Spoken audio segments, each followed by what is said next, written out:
Abilene's Rock Station, Rock 108, Chaz with you, and a big-ass show going down this Thursday night at the Silo, Hollywood Undead in Abilene, by God, Texas. And I'm on the phone with one of the members of Hollywood Undead, Johnny Three Tears. How are you, my brother? I'm okay, man. I'm okay. How are you? I'm good, man. Happy, I guess, I don't know if you participated in it or not, but May the 4th be with you. Are you a big Star Wars geek?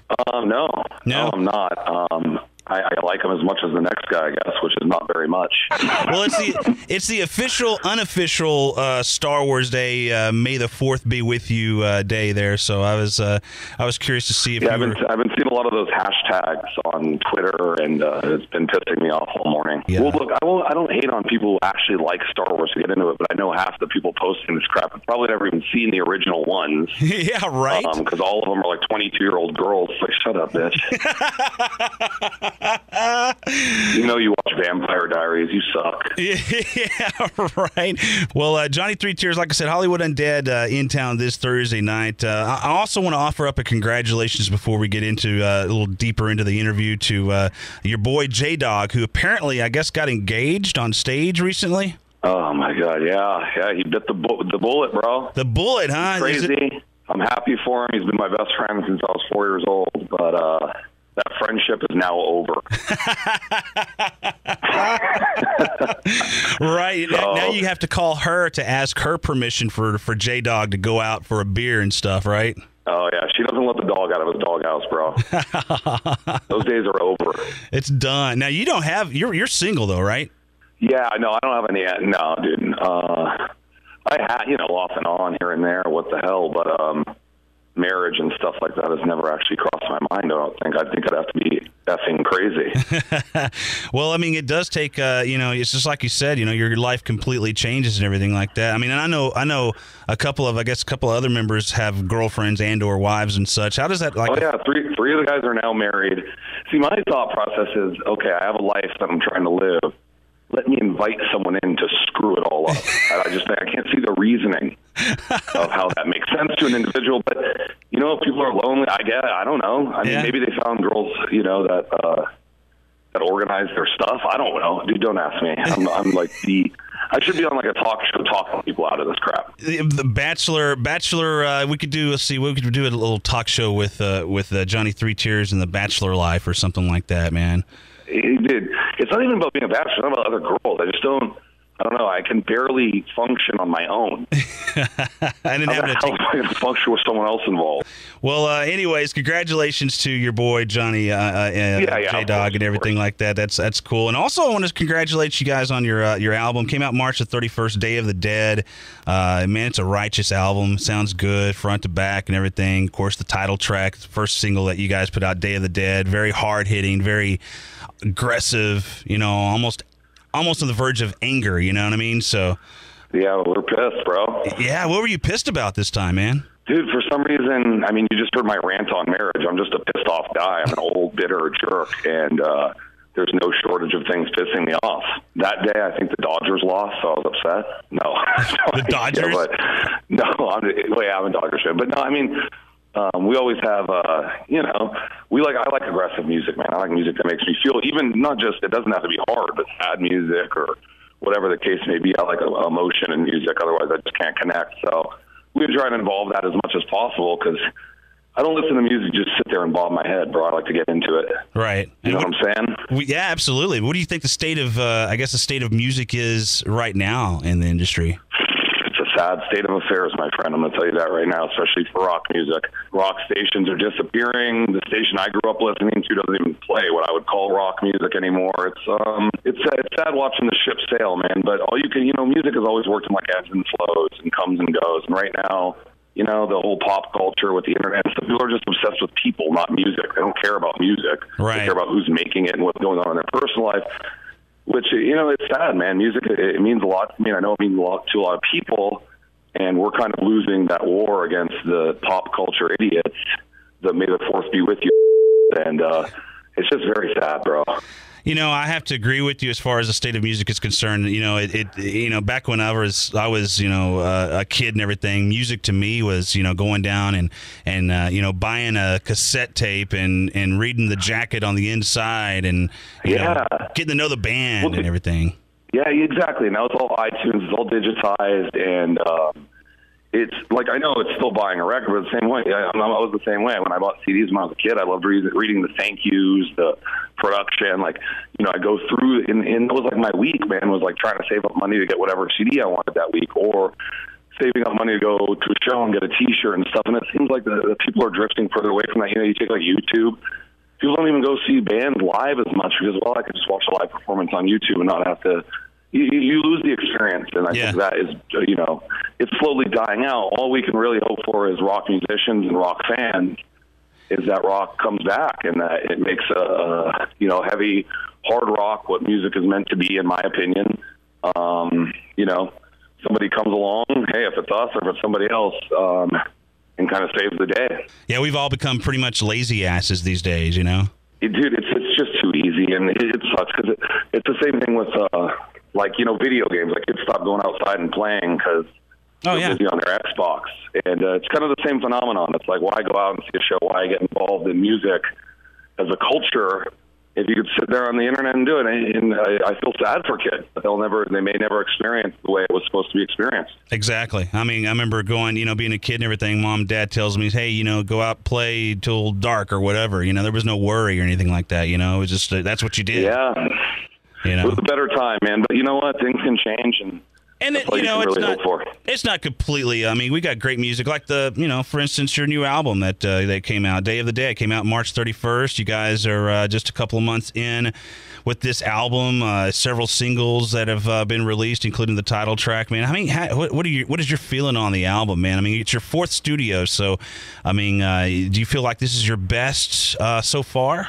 It's hard to gauge. I mean, it's definitely one of my favorites. Every record kind of has something to it that makes it better than another one, I guess, Yeah. This is definitely one of my favorite records as far as songwriting quality, and some of the work we have on there I was really proud of. And, the way it's going and the fans it's very well received. And, releasing a record is a real process. So we're so early on that you can't really judge, is it successful, quote unquote, or not. Right. I mean, I'm very happy with the results, and, the kids love it. And, it's all about going out there and reintroducing people to music and introducing new people to music and seeing where it goes. But, and being in a mid-level band that isn't huge and not small, it's a constant process. Because, if you're the Foo Fighters, you put out a record, everybody buys it, and your job's done. It's not there's no ifs, ands, or buts. Right. And then when you're in a smaller band, you have to go out there and grind just to get people to know who you are. And we're kind of in that middle level. So it's like, we have to do both sides of it, and, we just tour and try and get as many people into it as possible. And, we have awesome fans, man, and we're very blessed. I'll never complain about what I do, even though I want to sometimes, because I know, most people don't get to do what they want every day. Right. I do, and so I just keep my mouth shut. But, it's a fun thing, and it's a cool thing, and just being able to connect with people on a daily basis and have fun with people and share something that I hold very dear with people who also hold it very dear. I mean, what more do you want, You mentioned earlier that you're a pissed-off individual from time to time. And did you kind of channel that in with Day of the Dead as far as writing the lyrics and such? It's funny. There's definitely those moments on there, but we actually made kind of a conscientious effort to get some uplifting material on the record. Uh-huh. When you look around at, like, the social state and things that are going on in the world, sometimes you feel inclined to try and uplift people a little bit, because everybody, things are messed up, and no one's, you can't really turn a blind eye to it. So we actually, songs like Gravity and Live Forever are two tracks that we really wanted, some kind of uplifting spirits record, something that people could actually listen to and feel good about. But there's always going to be, anger and music and stuff. If people weren't pissed off, I don't think they'd be writing music. They'd be doing whatever they wanted to do. They wouldn't be thinking about it. So it's definitely an element of Hollywood Undead and the way we grew up and things that, we hold on to, but we're definitely not attached to that. Songs don't need to be angry or need to be this to be important for us, but it certainly comes across. Well, let's shift gears a little bit, man. One thing that sets your band apart from other bands, of course, is the incorporation of masks in your show and such. Do you guys kind of change them with each record, or I mean, how does that work, and where's the inspiration? Yeah. We when we started the mask thing, we were in a couple bands before Hollywood Undead. That we struggled with, broke up. we started Hollywood Undead, we wanted to do something differently. You know, we're from LA, and hip-hop's like a huge part of culture. Right. And that was something that we always wanted to try, but it's kind of hard to find a way to do it without getting lumped in and like a rap rock thing, or right. You know, and you don't want to get those stigmas going. Exactly. So once we found a way to do it comfortable, we certainly want to add like a visual aspect to the band, and that's where the mask came in. We didn't want to be a bunch of dorks with tattoos, mad dogging the camera, or you know, the typical band shot wasn't us. So we went with that, and yeah, we try and keep the visual aspects of the band evolving and the stage show evolving and doing what we can do to make the show special. I mean, I really think to get a kid's attention or people, you know, you can't just go up there and just play music. I want to put on a show. I want people to go, like, dude, that was an experience, let's say. And we're not a huge band. We can't go and get pyro and fireworks and crap like Kiss can, and you can ignore how crappy they sound because you're looking at fireworks. So we have to keep that element in of, you know, we're not 70, we have to sound good, but we can't distract you with fireballs. So we try and make the show as entertaining as possible within reason of like budget constraints and things like that. So we're always trying to add new elements to make the show more entertaining and, you know, keep people interested, but not lose sight of the fact that, hey, they're there to listen to music at the same time.